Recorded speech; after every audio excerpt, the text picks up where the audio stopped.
Well, I know you're excited to find out how we did in that 5K race I talked about in previous episodes that we have been training for. I'll spare you the actual race, but the build up to it and the results are next. Halloween costume for somebody named Jana. Ready for our 5K race, 9 a.m. Gotta drive there. We'll see what happens. It's cold today. Jana has her costume on. Everybody's got costumes for the race today, except for me. I'm posing as a runner. There it is. Lakefront Discovery Run, starting to warm up for it.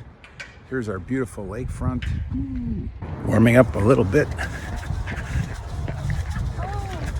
Downtown Milwaukee. Lakefront Discovery Run. Starting to get warmed up. And there's the lakefront over there.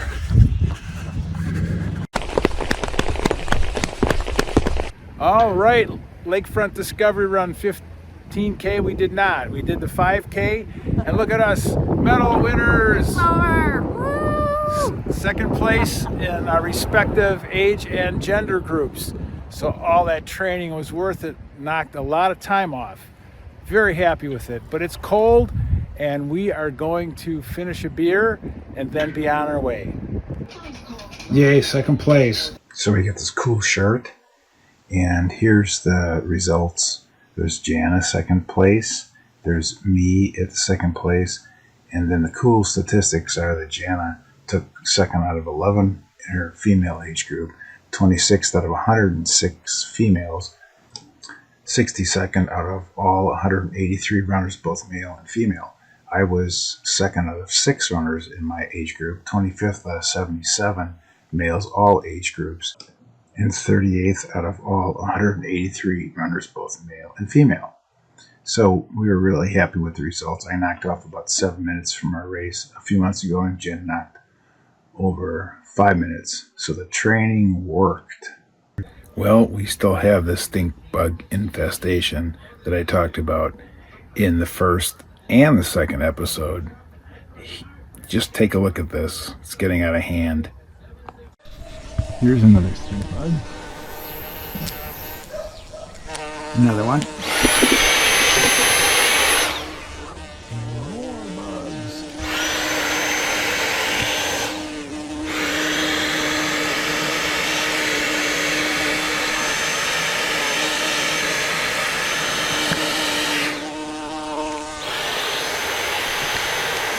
Oh, there it is. Here's one.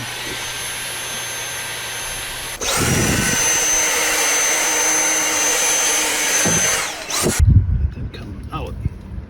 More stink bugs. Good girl. Poor Willa. Okay, so Willa's going to have an operation to have that lump removed. And we'll find out what's going on. So Willa had this big lump of tissue removed, and we have to wait to hear back from the doctor what it is. Hey Willa, Conehead, don't be mad at me. Hi Willa, how you doing? Oh, look at the poor baby had to put a cone on. Come here Willa, come on. Can you run around or something? No. You're not going to run around in here. You got I don't like it. take her out there. You're running around there. I don't like it. I don't like it. What are you doing? Spilling your food on the floor? Yes. Uh-oh. Somebody's got a treat coming. Look at this one. Oh, you want a treat? Here. There, you got a treat. You want a treat? You gotta run around a little bit. Oh, poor baby with the cone. Poor baby with the cone. Uh-oh, here. I'll give you the treat like that. There you go. Is there more? Okay. And now it's time for ta-da! Travelogue Flashback!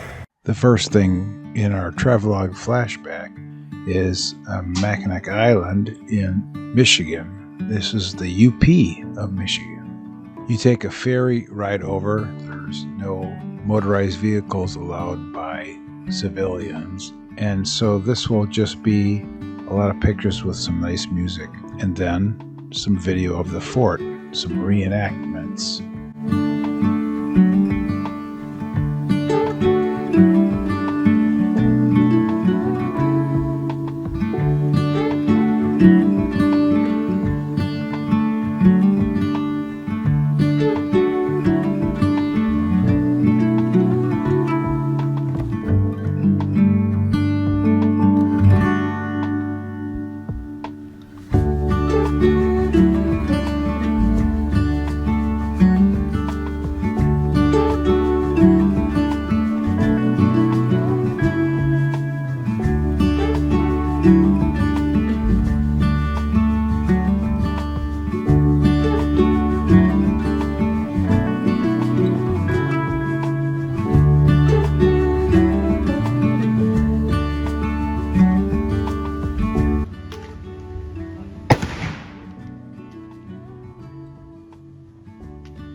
About ready to fire.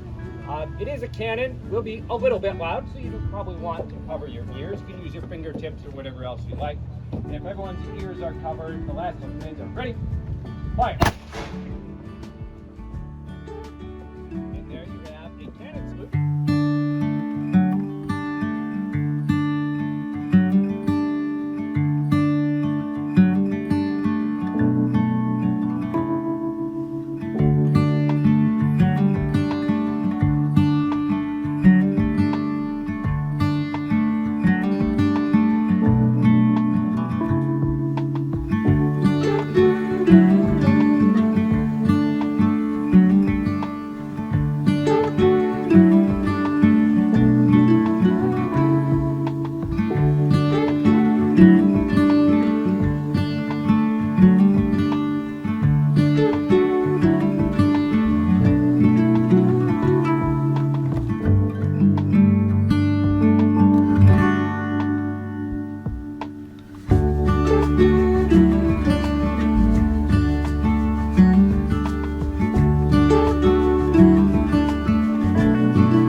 Okay, so this segment is about pets at campgrounds.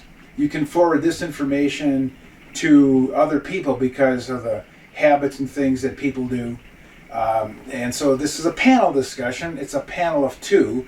Joining me now is Jana, the other half of this adventure. And so I'm going to ask Jana a question. What is the worst thing you see at campgrounds with people and their pets? Oh, the worst thing, I suppose, is people who don't clean up after your pets. So, obviously, every campground has a rule to clean up after your pet. Most campgrounds even have poop bags for you to use. So, yet, every campground we've been at, nearly every campground we've been at, somebody who leaves their dog messes all around the campground. We've seen it nearly everywhere we've been. So, just clean up after your dog. It's a rule. Not that it has to be a rule. You should know to clean up after your dog anyway. But yeah, I'd say that's the worst thing, because then you're walking around with your own dogs and you step in it, or your dogs step in it, and it's pretty disgusting.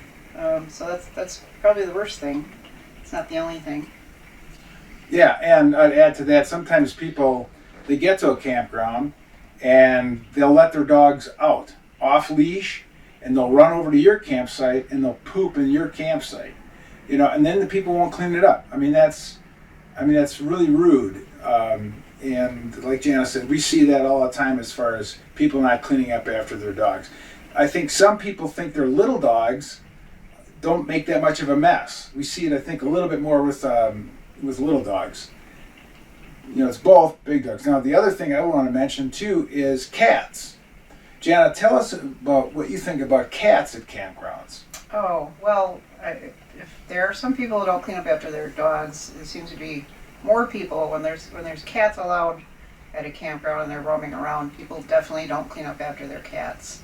That's especially disgusting for us because our dogs like to eat cat poop. So obviously it's disgusting, but it's also unhealthy, and there can be parasites in that. So yeah, I'm not a fan of the cats running around.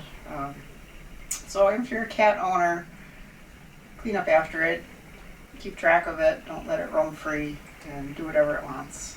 Yeah, we've seen some people have some pretty ingenious cat enclosures, like attached to the side of their camper, and that works out pretty cool. So we know they're taking care of their cats, and that's okay. We don't see that many cats, but a lot of times it's people who are at a campground like seasonally all year round or half the year, so they have a cat and they just let it out. And these dogs, you know, they think it's a treat. And it's definitely not a treat. Or the cat could be a treat. Yeah. Gets a hold of it, so there's that aspect. But yeah, letting your dogs free, that's something we see pretty often as well. Every campground we've been at in, 3+ years of full-time RVing, plus RVing, weekend RVing prior to that, almost everywhere we see people not follow the rule, which is that basically every campground to keep your dogs on leashes. Lots of campgrounds have a fenced-in dog run, so if you want to let your dog run around free, take it over to the dog run and let it out. But people typically, like Greg said, when people arrive and they're setting up camp, they will just let their dogs run around. Now it's a problem. We've had dogs run after us, chase us. We're walking around with our dogs on leashes, and dogs will run out from campsites and bark and run after us. Then our dogs get upset, and we haven't had a big dog fight yet, but they get upset, and they, if a dog comes after one of the dogs and bites it, it's going to fight back. So it's a rule. Just follow the rule. Keep your dog on a leash. It's not that difficult. Yeah, I mean that's pretty much something that everybody should do, right? I mean, we do it. Sometimes there's an area that's close by where you can let your dog off a leash. They'll let you know about it. Other than like the dog park, the fenced-in dog park that might be at the campground. But we'll look for places we can take our dogs that are fenced in. A big dog park, because our plot hound, she's a chaser of little critters and she'll take off. So we got to have a fenced-in area. But you can go on Google and you can look up, where to take your dog and things like that. It's not that hard. The other thing I would mention too is people who leave their dogs outside and let them bark a lot. You're supposed to control that. That's another rule that they say barking dogs and stuff, they'll tell you to leave. Aggressive or barking dogs. And our dogs, they're pretty common here, but if somebody passes by close to a camper, like they walk through a campsite or whatever, our dogs will bark at them. And so we have to try to control that. But there are some people who just don't do anything to control it.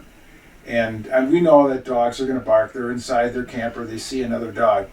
But, we've seen people who just will chain their dog up outside, and they're there. And the dog will bark and bark and bark and bark and bark and bark and bark, bother everybody. And the campground people, they don't like to do anything about the problems because then they are in the thick of some kind of argument. So that was the other thing that was on my mind. Anything that comes to your mind besides what we're talking about? That covers it. Yeah, okay. So anyways, we'll just wrap this little panel discussion segment up, and we'll see you in the next episode. Thank you for listening to our rant. It's time for Willa to get her stitches out. We are hoping they got all of the cancerous tumor. It was on top of her muscle, essentially. Well, it's time to take Willa to the vet to get her stitches out. She won't be very happy about this. Will, are you ready to get those stitches out? Come here. Come here. Are you ready to get the stitches out? No, I'm not. Oh, you were shaking pretty bad there. Willa. I know. Ah. Way to climb up on the bench. You're nervous, huh? Not so much. You're nervous, doggy?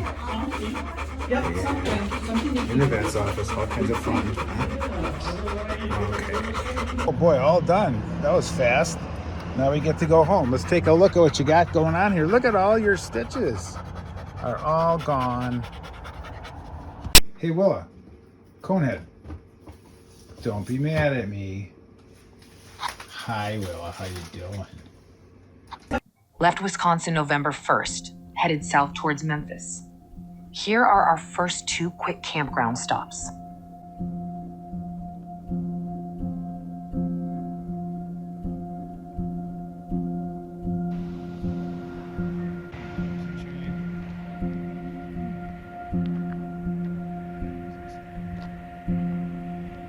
One of the areas of the Tin Cup RV park.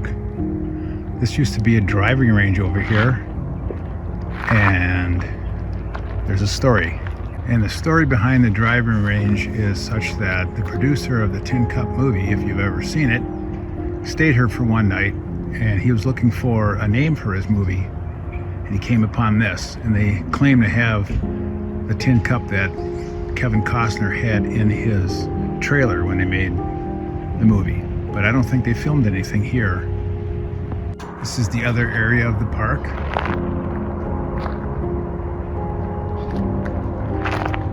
Anybody know what these things are? Came out of the tree.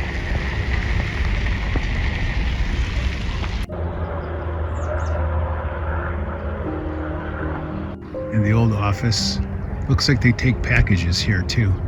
Nice little laundry room. I guess they use this for parties too.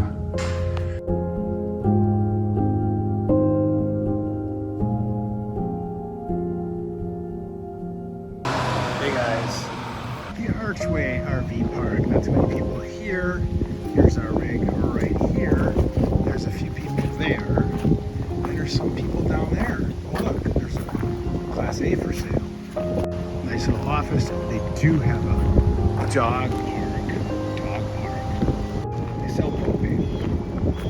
They have some cabins down there, and then over here there's a nice little children's play area, and way over there's some kind of pond. I'm not sure if you can fish in there or what, but there it is.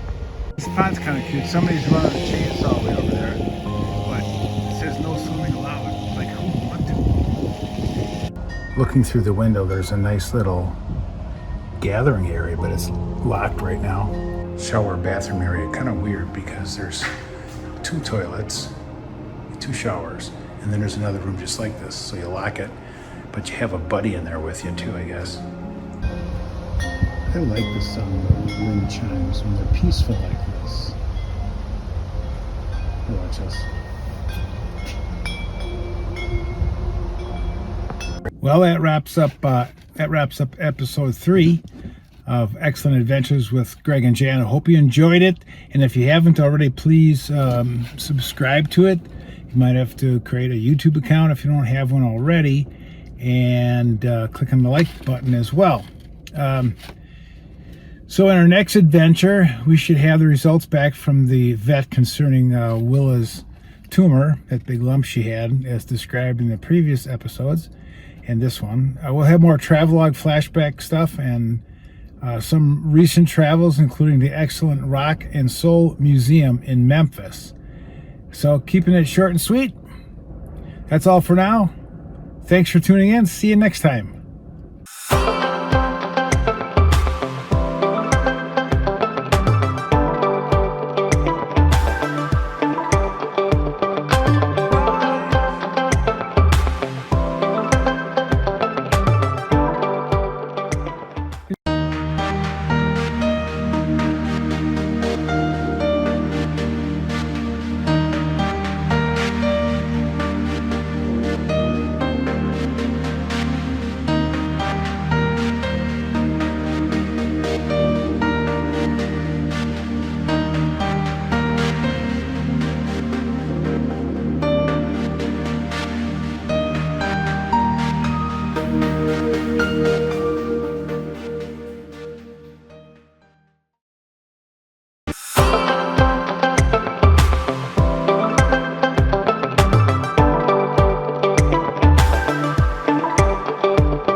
Bye.